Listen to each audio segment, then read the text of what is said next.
Hello everyone, welcome to Sri Narayana Guru Open University BA English First Semester Class History of Britain Block 6 Unit 3 Puritanism. അപ്പം ഈ uncle Toms cabin എന്ന് പറയുന്ന ഒരു Harriet beater സ്റ്റോവിന്റെ ഒരു famous novel ഉണ്ട്.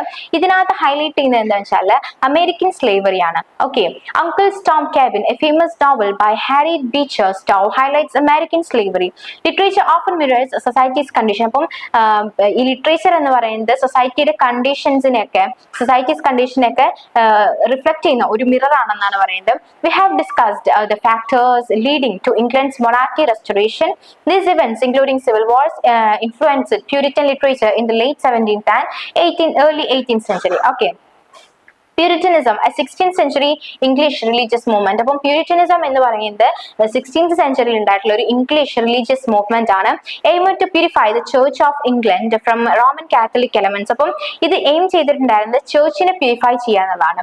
Of England and from Catholic elements. അപ്പം church of ഇംഗ്ലണ്ടിനെ Roman Catholic എലമെന്റിൽ നിന്നും എന്ത് ചെയ്യുക, പ്യൂരിഫൈ ചെയ്യാന്നുള്ളതാണ് ഇതുകൊണ്ട് എയിം ചെയ്തിട്ടുണ്ടായിരുന്നത്. Devoted Puritans aim to maintain the religious settlement and Queen Elizabeth first reign. Okay. Puritans aimed to model their lifestyle on a national level. Appo their ideology influenced England's civil war and the establishment of North American colonies. Henry VIII initiated the English Church's separation from Roman Catholicism in 1534, leading to the growth of Protestantism under Edward VI. Okay, അപ്പം Puritans എന്ത് ചെയ്യാണ്, അവരുടെ life സ്റ്റൈലില് national ലെവലിൽ ഒരു model ആക്കാൻ അവർ aim ചെയ്തു എന്നാണ് പറയുന്നത്. അവരുടെ ഐഡിയോളജി ഇംഗ്ലണ്ട് സിവിൽ വാറിനെയും നോർത്ത് അമേരിക്കയിലെ കോളനീസ് എസ്റ്റാബ്ലിഷ് ചെയ്യാനും ഇൻഫ്ലുവൻസ് ചെയ്തിട്ടുണ്ട്. 1534 ഹെൻറി VIII എന്ത് ചെയ്യാണ്, ഇംഗ്ലീഷ് റോമൻ കാത്തലിക്സിൽ നിന്നും എന്ത് ചെയ്യാണ്, സെപ്പറേറ്റ് ചെയ്യാൻ ഇനിഷ്യേറ്റ് ചെയ്തു എന്നാണ് പറയുന്നത്. ഇത് എഡ്വേർഡ് VI കീഴില് പ്രൊട്ടസ്റ്റന്റിനിസത്തിന്റെ ഗ്രോത്തിലേക്കാണ് ലീഡ് ചെയ്യുന്നത്. Okay, Queen Mary, England tried to revert to Catholicism, forcing Protestants to exile. They found refuge in Geneva, where they adopted Calvinist practices. When Queen Elizabeth took the throne in 1558, these migrants returned to England. അപ്പം ഈ എന്താ പറയാ, മേരിയുടെ കീഴിൽ England കാത്തോലിസിസത്തിലേക്ക് മടങ്ങാൻ ശ്രമിച്ചു എന്നാണ് പറയുന്നത്. ആൻഡ് പ്രൊട്ടസ്റ്റൻസിനെ നാട് കടത്താനും ഇവരെന്ത് ചെയ്യണം, തീരുമാനിക്കുകയാണ്. കാത്തലിക്സ് പ്രൊട്ടസ്റ്റൻസിനെ നാട് കടത്താൻ തീരുമാനിക്കുകയാണ്. ഇവര് ജനീവയിൽ എന്ത് ചെയ്തു, ഒരു റെഫ്യൂജി, ഒരു അഭയം കണ്ടെത്താണ് ചെയ്യുന്നത്. അവിടെ കാൽവിനിസ്റ്റ് പ്രാക്ടീസസും അവര് അഡോപ്റ്റ് ചെയ്യാണ്. And the Puritans faced frustrations due to their inability to achieve desired status in the church's convocation. They believed in establishing a covenant with God, which clashed with the scientific thinking based on reason. അപ്പോൾ ചേർച്ചിന്റെ ഈ ഒരു കോൺവക്കേഷനിൽ ഇവർക്ക് ആഗ്രഹിച്ച, അതായത് ഇവർക്ക് Desire ചെയ്ത ഒരു status achieve ചെയ്യാൻ പറ്റാത്തതിന്റെ ഒരു ഇനബിലിറ്റി, ഒരു കഴിവില്ലായ്മ കൊണ്ട് എന്ത് ചെയ്യാണ്, കഴിവില്ലായ്മ കാരണം പ്യൂരിറ്റൻസ് എന്ത് ചെയ്യുന്നുണ്ട്, ഒരു ഫ്രസ്ട്രേഷൻ, ഒരു നിരാശ അവർക്ക് ഉണ്ടാവുന്നുണ്ട്. They believed in establishing covenant with God. അപ്പം ഇവര് എന്ത് ചെയ്യാണ്, ഗോഡുമായിട്ട് കോവനന്റ് എന്ന് പറഞ്ഞാൽ ഡീൽ, അപ്പോൾ ഒരു ഡീൽ ഉണ്ടാക്കുന്നതിലൊക്കെ വിശ്വസിച്ചിരുന്നു എന്നാണ് പറയുന്നത്. Which clashed with scientific thinking based on reason. അപ്പം യുക്തിയെ അടിസ്ഥാനമാക്കിയിട്ടുള്ള സയന്റിഫിക് തിങ്കിങ്ങുമായിട്ട് ഇതെന്ത് ചെയ്തു, ഒരു ക്ലാഷ് ഉണ്ടാക്കിയ, ഒരു ഏറ്റുമുട്ടൽ ഉണ്ടാക്കിയെന്നാണ് പറയുന്നത്. Next is Puritan literature. Puritan literature showcases their experiences, movement, and way of life written by members who traveled to America for religious freedom. It focuses on poetry, historical narratives, and sermons. അപ്പം ഈ Puritan ലിറ്ററേച്ചറിൽ കാണിക്കുന്നത് എക്സ്പീരിയൻസും മൂവ്മെന്റും അതുപോലെ തന്നെ way of ലൈഫും ഒക്കെയാണ്. ഇതിൽ എഴുതിയിരിക്കുന്ന മെമ്പേഴ്സ് അവരെന്താണ്, റിലീജിയസ് ഫ്രീഡത്തിന് വേണ്ടിയിട്ട് അമേരിക്ക ഫോർ റിലീജിയസ് ഫ്രീഡം, അമേരിക്കയിൽ റിലീജിയസ് ഫ്രീഡത്തിന് വേണ്ടിയിട്ട് ട്രാവൽ ചെയ്ത ആളുകളാണ് ഇതൊക്കെ എഴുതിയിരിക്കുന്നതെന്നാണ് പറയുന്നത്. It focuses on poetry, historical narratives and sermons. Okay, the writing style is simple, clear and first person, avoiding complexities. Puritan literature emphasizes serious themes related to religion, politics, and practical living rather than entertainment. The works of the period projected the biblical theme of predestination. അപ്പം ഈ ഒരു period ഉണ്ടായിരുന്ന works എല്ലാം തന്നെ എന്ത് ചെയ്യുന്ന focus ചെയ്തിട്ടുണ്ടായിരുന്ന അല്ലെങ്കിൽ അതിലെ തീം എന്ന് പറയുന്നത് ബിബ്ലിക്കൽ തീമാണ്. And of predestination, biblical theme ആയിട്ടുള്ള പ്രീഡെസ്റ്റിനേഷൻ ആയിരുന്നു ഈ ഒരു പീരീഡിൽ ഉണ്ടായിരുന്ന മേജർ തീം എന്ന് പറയുന്നത്. And the inevitability of sin and strong sense of guilt repentance. Scriptural symbolism is used widely in the Puritan literature. Important writers like William Bradford, Edward Tyler, and Bradstreet and John Winthrop focused on spirituality in America. Bradford celebrated the hard work and honesty of everyday people. അപ്പം ഈ Bradford എന്ത് ചെയ്തിരുന്നു, celebrated the hard work and honesty of everyday people, അതായത് common പീപ്പിളിന്റെ hard വർക്കിലും honesty ഒക്കെ ഈ Bradford എന്ത് ചെയ്തിരുന്നു, celebrate ചെയ്തിരുന്നു. Their writings aimed in still Puritan spiritual values in society, sharing their personal spiritual journey.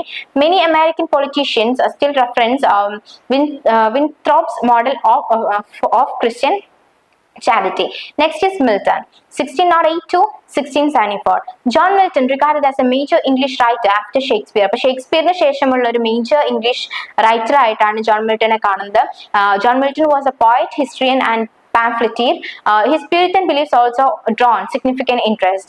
Milton translated Psalms from the original Hebrew to English. അപ്പം original പിന്നെ എന്താണ് ഹിബ്രുവിൽ നിന്ന് ഇംഗ്ലീഷിലേക്ക് എന്ത് ചെയ്തിട്ടുണ്ട്, സാംസ് ഒക്കെ ട്രാൻസ്ലേറ്റ് ചെയ്തിട്ടുണ്ടെന്നാണ് പറയുന്നത്.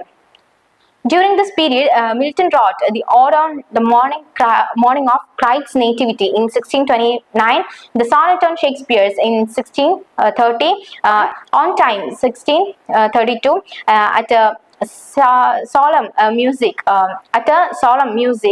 1632 to 1633. The Masked Arcades 1632 to 1634 and Commerce in 1637.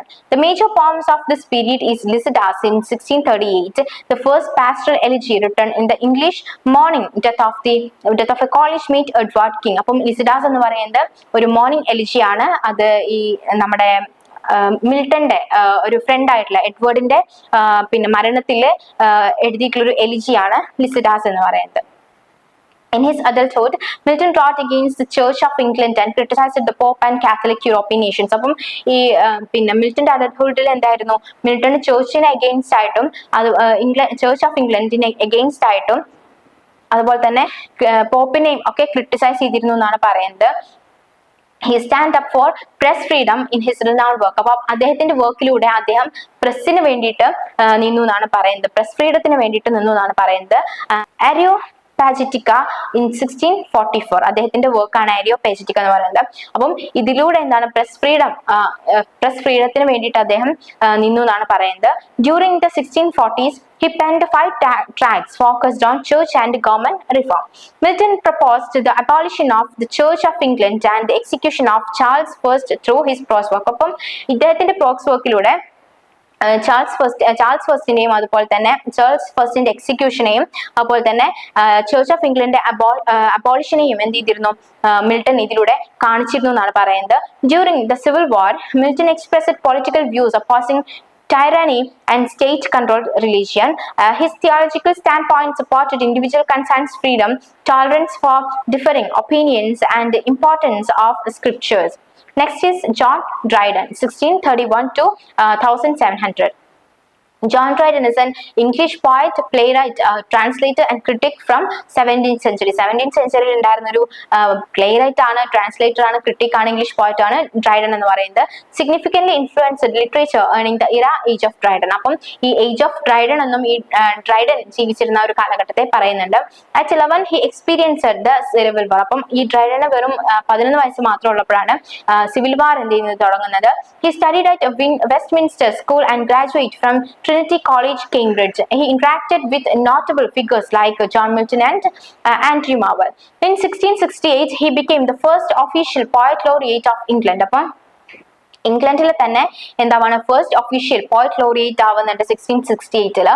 After the black death he wrote dramatic poesy 1668. അപ്പം ബ്ലാക്ക് ഡെത്തിന് ശേഷം 1668 ഡ്രാമാറ്റിക് പോയസി എഴുതുന്നുണ്ട്. The longest of his critical work, അദ്ദേഹത്തിന്റെ ക്രിട്ടിക്കൽ വർക്കിൽ തന്നെ ഏറ്റവും ലോങ്സ്റ്റ് ആയിട്ടുള്ള ഒരു വർക്കാണിത്.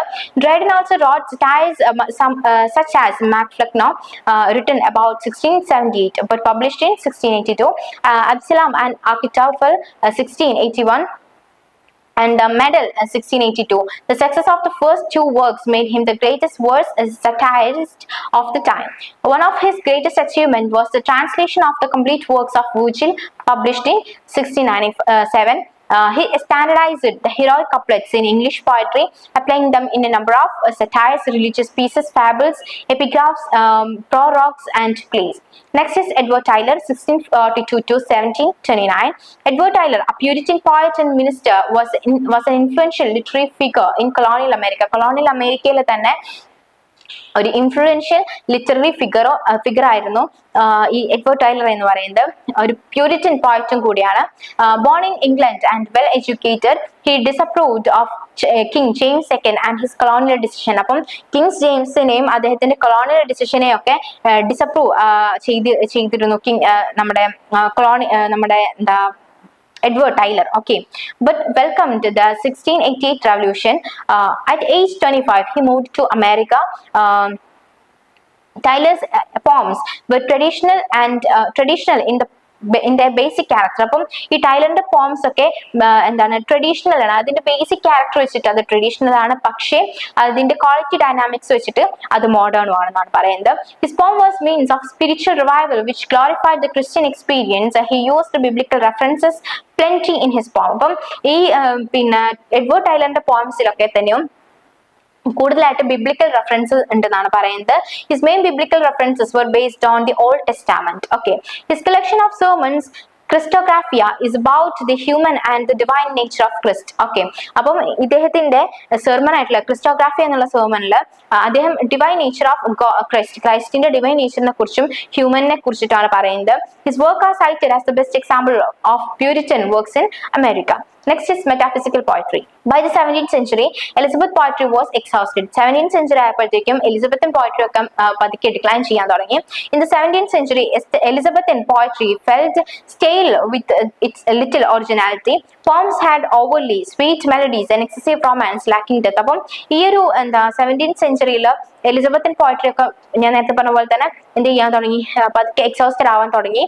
അതുപോലെ തന്നെ ഇതിലുണ്ടായിരുന്ന സ്വീറ്റ് മെലഡീസും എക്സസീവ് റൊമാൻസും ഒക്കെ അതിന്റെ ഒക്കെ ഒരു ഡെപ്ത് അല്ലെങ്കിൽ അതിന്റെ ഒക്കെ ഒരു ക്വാണ്ടിറ്റി എന്ന് പറയുന്നത് കുറയാൻ തുടങ്ങി എന്നാണ് പറയുന്നത്. Writers like Ben Johnson and John done റെബൽഡ് against this. അപ്പം നമ്മുടെ പോയിറ്റ്സ് ആയിട്ടുള്ള ബെൻ ജോൺസണെയും ജോൺ ഡണ്ണെ പോലുള്ള റൈറ്റേഴ്സ് അല്ലെങ്കിൽ പോയിറ്റ്സ് എന്ത് ചെയ്തു, ഇതിനെതിരെ ഒരു ഇതിനെതിരെ പ്രതിഷേധിക്കാൻ തുടങ്ങി എന്നാണ് പറയുന്നത്. Johnson founded the classical school which flourished in Dryden and Pope's work. അപ്പം ജോൺസൺ എന്ത് ചെയ്യാണ്, ഒരു ക്ലാസിക്കൽ സ്കൂൾ എന്ത് ചെയ്യുന്നുണ്ട്, ഫൗണ്ട് ചെയ്യുന്നുണ്ട്. Which flourished in Dryden and Pope works. പോപ്പിന്റെയും ഡ്രൈഡന്റെ വർക്ക്സിലൂടെ ഇത് ഫ്ലറിഷ് ചെയ്യാണ് ചെയ്യുന്നത്. He was both a playwright and poet. Okay, John Donne's work focused on passion and strong emotions. അപ്പം ജോൺ ഡണ്ണിന്റെ വർക്കിൽ മേജർ ആയിട്ട് അദ്ദേഹം ഫോക്കസ് ചെയ്തിരുന്നത് പാഷനും അതുപോലെ തന്നെ സ്ട്രോങ് ഇമോഷനും ആണ്. His writings were introspective and self analytical in nature and a result of his own intellectual, spiritual and pragmatic reflection. Okay, his satires were based on the personal experience. He wrote with cynical and realistic thought. He is the founder of metaphysical poetry of school. Okay, this is important. Founder of metaphysical poetry of school is John Dryden. Okay, metaphysical literally metaphysical means beyond physical nature എന്നതാണ്. Metaphysical poetry is characterized by complex imaginative language, consists paradoxes and deep philosophical themes. Next is John Donne, 1572 to 1631. John Donne was the founder of the metaphysical school in poetry and the most influential metaphysical poet of the stage. Okay, he wrote poetry, satire, sonnet and elegies. Generally his poetry is divided into three divisions like amorous poetry, religious and satirical poems. His satirical songs and sonnets were created during the time of religious oppression. അപ്പം religious ഓപ്പറേഷന്റെ ടൈമിലായിരുന്നു ഈ അദ്ദേഹത്തിന്റെ സറ്റാരിക്കൽ സോങ്സും സോണറ്റും എന്ത് ചെയ്തിട്ടുണ്ടായിരുന്നത്, create ചെയ്തിട്ടുണ്ടായിരുന്നത്. Dunn's unique approach to poetry with his innovative use of conceit set him apart from the contemporaries. അപ്പം ഈ done ഈ പോയട്രിയിലൊക്കെ എന്ത് ചെയ്യുന്നു, പോയട്രിനെ അപ്രോച്ച് ചെയ്തിട്ടുണ്ടായിരുന്ന ഒരു കൺസീറ്റ് യൂസ് ചെയ്തുകൊണ്ടായിരുന്നു. ഇത് മറ്റുള്ള കണ്ടംപററീസിൽ നിന്നും ഡണ്ണിനെ എന്താക്കുന്നു, ഒന്നും കൂടെ വ്യത്യസ്തനാക്കുന്നു എന്നാണ് പറയുന്നത്. An example of this is found in his poem A Valediction Forbidden Morning, where he creatively compares parting lovers to drawing compasses. അപ്പം ഈ ഡണ്ണിന്റെ Valediction Forbidden Morning എന്ന് പറഞ്ഞിട്ടൊരു പോം ഉണ്ട്. അതിനകത്ത് ഡണ്ണ് ഈ സെപ്പറേറ്റ് ആയിട്ടുള്ള അല്ലെങ്കിൽ എന്താ പറയാ ഈ ലവേഴ്സ് അവരെന്ത് ചെയ്യണം, അവരുടെ ഒരു ഫിസിക്കൽ സെപ്പറേഷനെ ഡണ്ണ് കമ്പയർ ചെയ്യുന്നത് കോമ്പസുമായിട്ടാണ്. അവർ ഫിസിക്കലി സെപ്പറേറ്റ് ആയിരിക്കാം, പക്ഷേ സ്പിരിച്വലി കണക്റ്റഡ് ആണെന്നാണ് അദ്ദേഹം പറയുന്നത്. He is one of the greatest പോയസ്റ്റ് of love in English. Poems like The Canonization and The Valediction Forbidden Morning are among his greatest love lyrics. Okay, next is George Herbert, 1593 to 1633. George Herbert's poem published after his death primarily feature in The Temple, known for his clear expression and use of relatable concepts. അപ്പം ഈ George ഹെർബർട്ട്സിന്റെ പോം ഒക്കെ തന്നെയും അദ്ദേഹത്തിന്റെ ഡെത്തിന് ശേഷമാണ് publish ചെയ്തിട്ടുള്ളത്. He preferred simple languages and explored both personal and religious themes in his poetry. Next is Andrew Marvell in 1621 to 1675. Considered as one of the best metaphysical poets of the period, he was a politically motivated poet who was initially against the Commonwealth. He wrote an Horatian ode upon Cromwell's return from Ireland in 1650, the first anniversary in 1655, and the death of O.C. in 1659. His most famous political satires were The Last Instruction to a Painter and The Rehearsal Transposed. His notable poems include Upon Appleton House, The Garden, and To His Coy Mistress. Metaphysical poets had a significant impact on poets from 18th and 19th century. So that's all for today. Hope you all understand. Thank you.